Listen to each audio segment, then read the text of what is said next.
Our next team, the Memphis Grizzlies, who their summer could be, if they want it to be, pretty incredibly interesting. Their key free agents are Kyle Anderson, Tyus Jones, and Jarrett Culver. John Conchar, is the other non-guarantee. He has like a third of his salary guaranteed until July 3rd. I expect they might just guarantee that then. Notable extension candidates, they have a few. John Morant, I assume that he'll just sign a max extension with them. Dylan Brooks, Steven Adams, and Brandon Clark are more interesting extension candidates just because there's less of a defined market for them. They have a notable trade exception from the Grayson Allen deal, $4.1 million that expires on July 7th of this year. And their best spending tool, I'm just assuming they'll keep the salary cap holds for Kyle Anderson and Tyus Jones, which would mean they're a non-taxpayer mid-level team. If they want to have cap space, though, they could. I just don't know what they would intend to do with that. And so what are you looking for or thinking about most for the Grizzlies heading into free agency? Yeah, I think initially, and maybe still now, there was some question of how they would sort of choose to operate, whether they'd clear space or they'd operate as an over-the-cap team and potentially bring back their two main free agents that you mentioned. I think it's more likely that maybe Jones comes back and maybe that's feasible. But I think just sort of based on how, the guys they added in the draft, Larabian and Roddy, and I think Zaire Williams is a guy that's most likely going to improve. I mean, in love with him. I was not a fan of the pick, and now I'm in love with him. He played significant minutes for a really good team, and they trusted him to guard. You wouldn't they have plenty of great options for top scorers, but Williams wasn't someone they necessarily hit all the time. So with those three, I think Kyle Anderson's time is probably done. Yeah, their options are big. I mean, they're a trade team too, because I don't imagine they're going to extend anyone for sure other than Ja. I think Brooks and Steven Adams and throw Green in there, I guess, depending on what happens with him and his and his guarantee. But they have salary to mush together in a trade. They've got, I think they have all their picks plus a Warriors 2024 first coming. Yep. So they still are a team with just a ton of power to just do what they want. I mean, we could just get into it now. Kevin, if you're looking for teams that can put together a Kevin Durant package, I don't know, the Grizzlies are right there. And they've got all the picks, they've got salary and, not totally dead salary. Adams and Brooks are starters, on a good team. So yeah, they've got a lot of flexibility. It just depends on how they want to operate. And what they want to do with Tyus Jones, how big of a priority he is to bring back. I think they can get him at a decent number just because I think the teams that want point guards are going to go bigger on Brunson and you maybe are going to trade for Brogdon or D'Angelo Russell or something before you get down to let's talk about signing Tyus Jones. Yeah, I guess he could be a backup plan for the Knicks or if the Mavericks have the non-taxpayer MLE. That feels like I don't want to say his ceiling, but that feels like where he'll land. That $10 million a year. And I might look, I know you're about to pay Ja. I'd still just keep him around because if you need to move him but you already you traded DeAnthony Melton, not that he was necessarily the purest point guard anyway.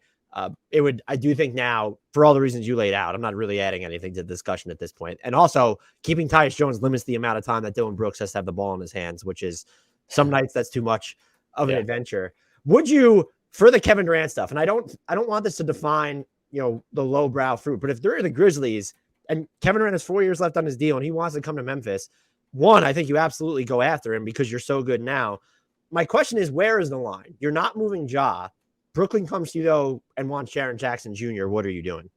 Yeah, I mean, and if you're the Nets, that's got to be where it starts. You have to start negotiating there. My gut is the Grizzlies say no. It's not even a discussion.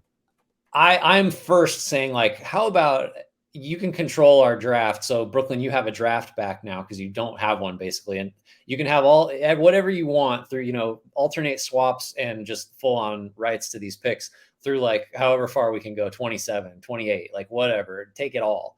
Because if we have Ja and we have Durant and we have a decent supporting cast, those picks are going to be in the 20s anyway. I also think, and I'm not sure that I would do this. I think this is where it comes down to, are we romanticizing prospects or younger players?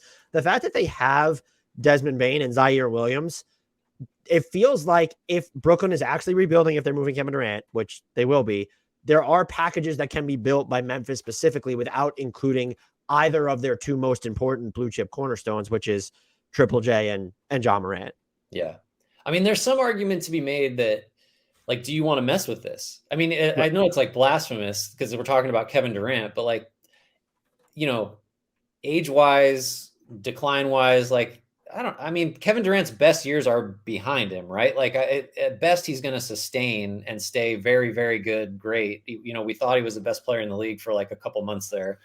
So he still has that status, but the future's so bright and there's so many options, and it's just not a small market move, generally speaking, to do this. It's like we're operating in reverse almost. Like, this is usually the team that has Kevin Durant and has to trade him for 17 first rounders. It's still intriguing though. And it's just, the reality is the Grizzlies can do almost whatever they want.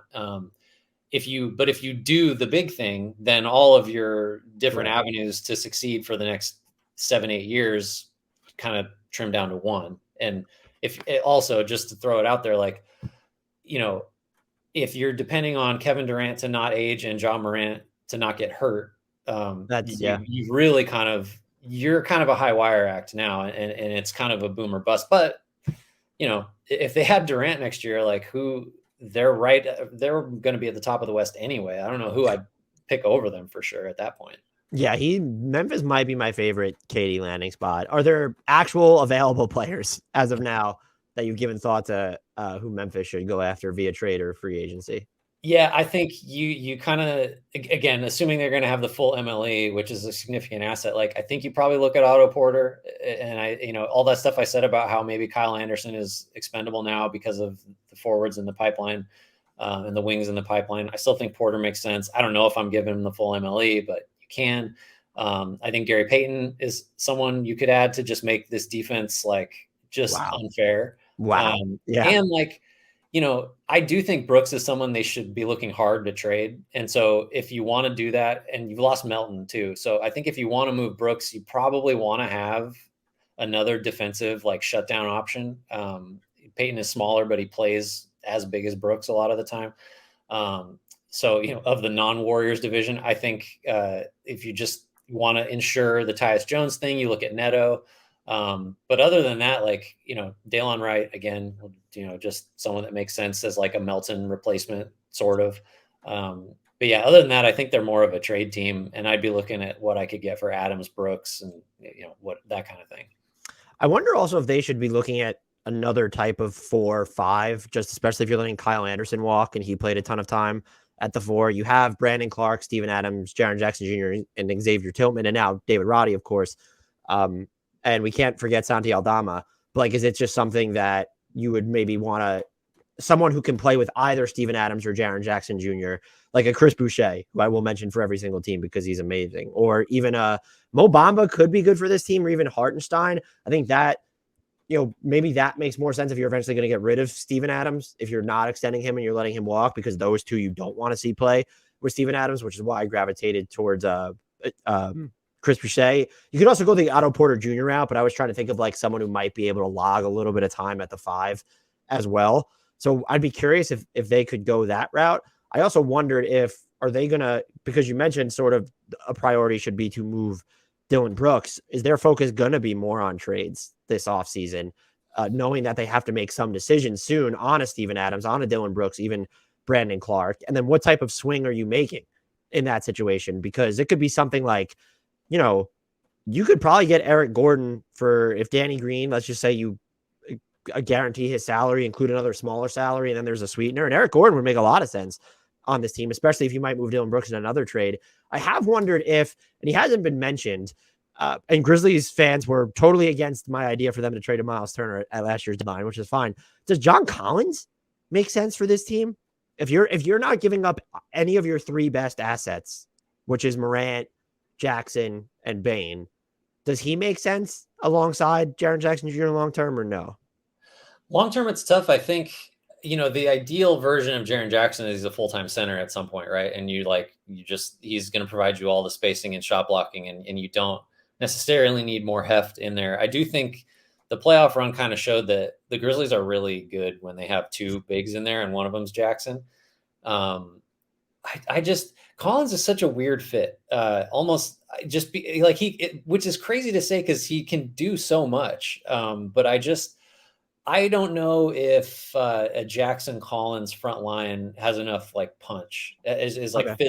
big enough, physical enough.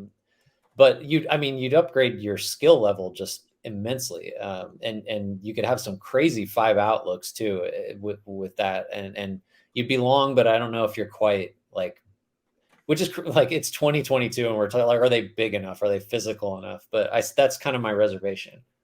Yeah, and I think if you were going to go that route, you probably want someone who's going to be more of his own shot creator, because even Yeah. I like John Collins' floor game, but the Grizzlies feel like they still need, is it Zaire Williams long term? Is it Desmond Bane based off what he did this season? You have Jaren Jackson Jr.